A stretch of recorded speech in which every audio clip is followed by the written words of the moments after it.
Corinth is a political empire and trade center for Greece since its first settlement in 50,000 BC to its decline in 3rd century AD.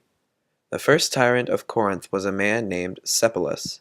Settled during the Neolithic period, Corinth was densely populated due to its fertile soils.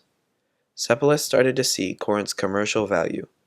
The city was located directly in between two major ports in Greece. Therefore, crowds of merchants and traders passing through the city made it like a giant supermall. After the death of Cephalus, his son Primador took the throne. Primador made a crucial road known as the Dilkos. The road was paved between two major Greek ports that cut directly through Corinth. The commercial economy began to grow even more. The economy of Corinth was also benefited from an annual festival known as the Isthmian Games. The Isthmian Games was a festival held every year in honor of Poseidon. The games were held annually and attracted athletes and spectators all over Greece. The games played concerts, they had dances, and they sold literary items.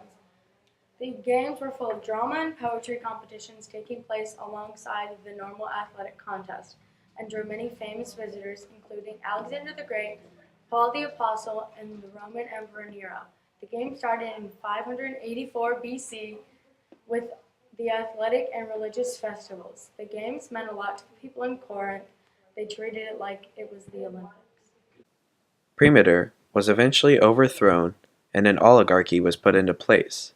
This would become ancient Corinth's government until the 3rd century AD. Corinth joined the Peloponnesian League in 7th century BC. The Peloponnesian League was a bunch of states that came together and it provided resources and protection. It was first mastered by the Spartans. The two Peloponnesian Wars played a significant role in the decline of Corinth.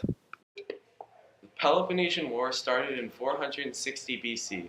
In the early years of the First Peloponnesian War, fighting was mainly between Athens and the northern states of the Peloponnese, in particular Corinth. Sparta and the Peloponnese won the Battle of Tangaroa in 446 BC, ending the war.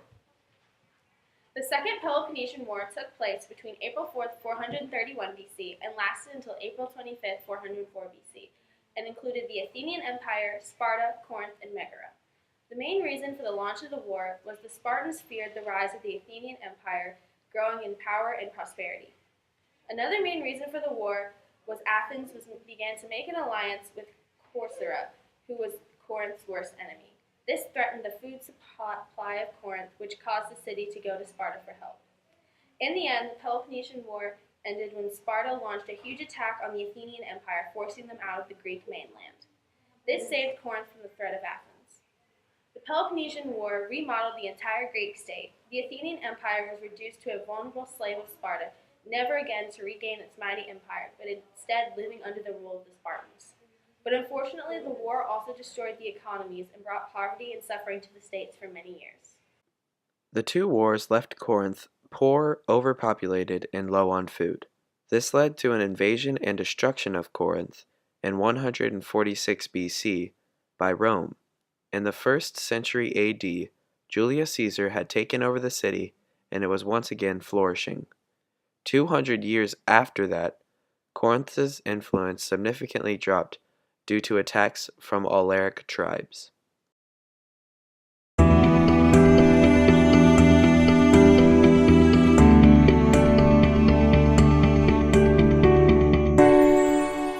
Children were expected to be taught by their mothers till the age of 4. They then went to school to learn about trade and merchanting to the age of 14. If the family were richer, they could send the kids a lot longer. After their school years, they took 2 more years of military school.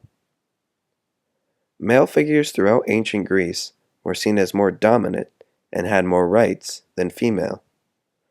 Female citizens were not allowed in prominent positions in government and could not go to the same places in the city.